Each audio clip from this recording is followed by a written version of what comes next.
Amber, naintindihan ko naman na nahihirapan ka. Pero baka pwedeng hindi ka na mag-resign. Tutulungan ka namin. Nandito kaming pamilya mo sa Davids. Hindi ka namin pababayaan. Lagi mong tandaan. Kahit anong hirap, basta tuloy lang ang laban, may pag-asa.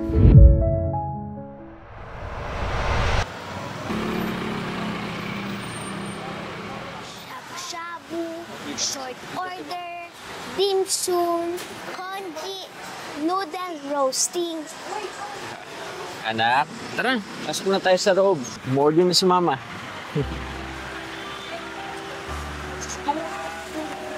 At po.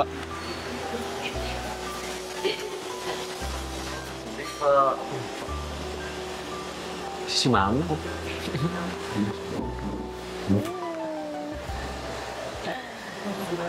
Han, May, dito tayo kumain, sabi ni Mama. Masarap daw yung wonton beef noodles nila dito. Tapos authentic pa yung lasa. Tsaka ang ganda ng vibes dito, no? Napakalinis, napakaayos. Sigurado masarap yung pagkain dito. Tawagin natin waiter. Waiter, excuse me. Hello, good day. Welcome to David's Tea House. So, here's your menu order. Have a look. Order na tayo. Isa pong wonton beef noodles. Alright. Tsaka, ano sa'yo, Han? Oh. Itong David's fried rice. David's fried Tsaka, rice. Itong beef tenderloin Chinese style. Alright, At copy. syempre, yung paborito naming complimentary hotdog. Copy, complimentary. Coming right up po. Take a minute lang po. If you want to noodle, Thank you po. welcome.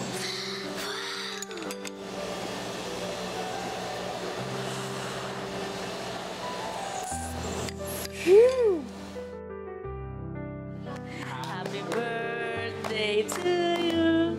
Happy birthday, happy birthday, happy birthday to you.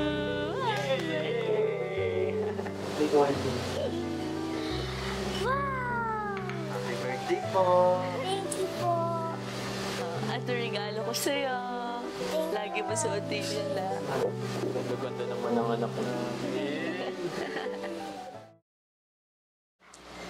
Amber, naintindihan ko naman na nahihirapan ka. Pero baka pwedeng hindi ka na mag-resign. Tutulungan ka namin. Nandito kaming pamilya mo sa Davids. Hindi ka namin pababayaan. Lagi mong tandaan. Kahit gaano kahirap, basta tuloy ang laban. May pag-asa. Kaya mo yan. Makakatapos ka rin. Sipag ka. Sige na, kumain ka na doon.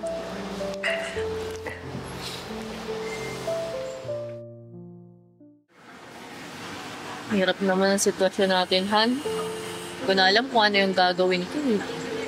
Wala na ako ng trabaho. Tapos itong si May, nahihirapan pa sa online class niya. Mom, pwede pa naman po tayo maging okay. Naalala ko po, sabi ni Miss Jane, kahit anong hirap, basta tuloy lang ang laban, may pag-asa. Tama si May. Tara, bisitahin natin yung David's Tea House. Tara.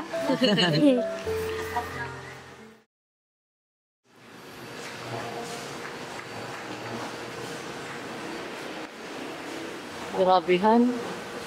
Parang kahapon lang, ang saya-saya dito. Ngayon, ang tahimik ka sa lugar na to.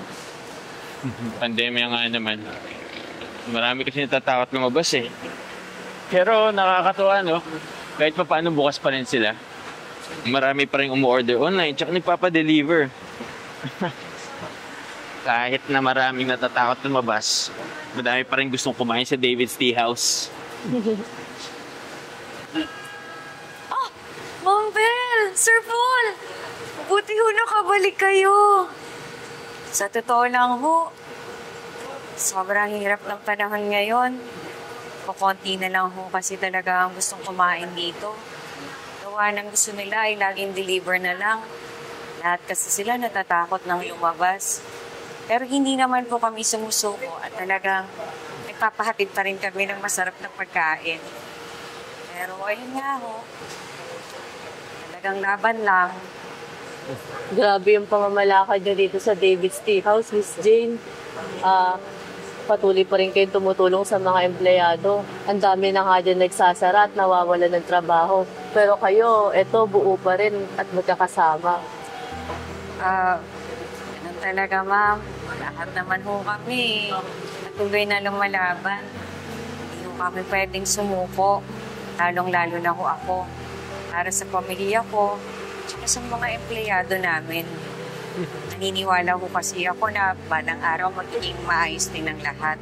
Kaya tuloy lang ang laban. Wag ba talaga sa David's Tea House, no? Talaga nagpapakita talaga ng buhay at ng pag-asa. Nakakatuwa naman. Ngayon ko lang kayo nakita ulit. Paano? Una na kami, ha? Sige. Salamat. Ma'am Bel, Sir Paul. Bye-bye.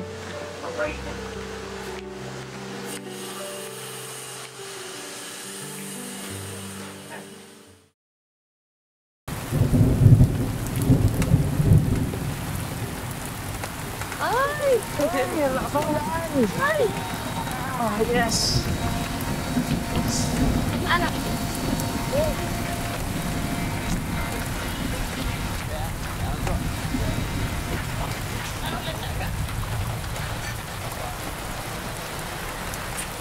Hi! Welcome to David's Tea House! Ma'am Bel! Jane! Sir Paul! Hi. Kamusta po kayo dito? Ang lakas ng bagyo, ah. Eto ma'am, tuloy pa rin ang laban. Eto nga ho dito na ho kami nakatira ng mga kasamahan ko.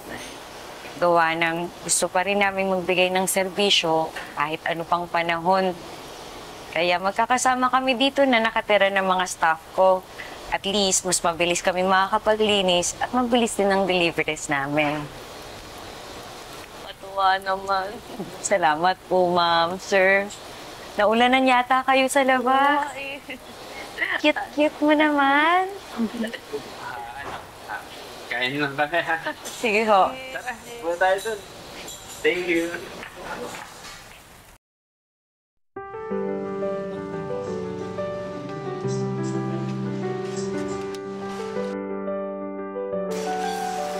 Thank you po.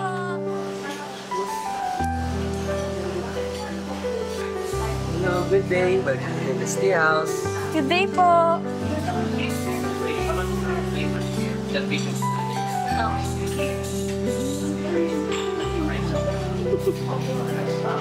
Anak, kumain ka na yung paborito mo. Sabi, parang bumalik na ulit lahat sa dati. Parang nakakatawang isipin na pagkatapos ng lahat ng pandemya, bagyo, o ano pa man yan. Dito pa rin yung David. Buo at masaya. Patulagan ng David's. Kahit anong mangyari, parang palagi nito pinapakita ang saya at kapag-asa. Sarap ba? Ma'am Bel, kumusta po? Buti bumalik kayo dito. Natutuwa naman po ako makita kayong masaya. Sir Paul. Siyempre naman, Miss Jane, atong David's Tea House, hindi lang kainan. Para na rin namin tong pamilya. Ganun rin po kayo sa amin. Manalala mo nung pandemic, parati pa rin tayong kumakain dito kahit na ang tahimik ng lugar. Oo, anak. Dito na rin natin nakita kung gaano katibay yung David. At hindi lang para sa atin, para na rin sa kanila. Sila yung nagpaalala sa atin na kahit anong pagsubok ng buhay, kailangan natin lumaban. Grabe, ma'am sir. Parang kailan lang Ngayon may dalaga ka na. Ang liit-liit mo pa nung pandemic.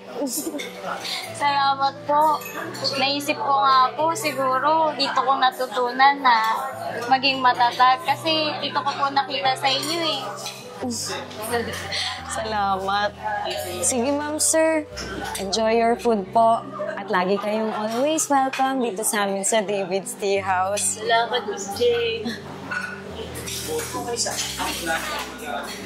Kain na tayo, ma'am. Sarap ba?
I'm Milo Santiago.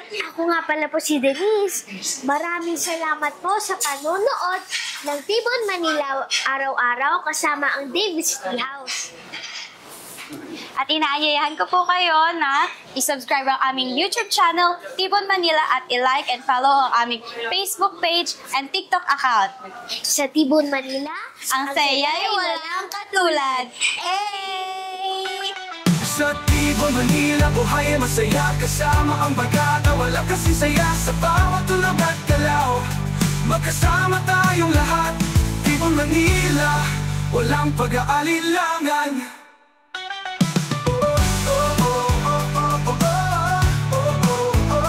Tibon Manila, walang pag-aalilangan. Sa ilalim ng mga bituin, tayo'y magkasama.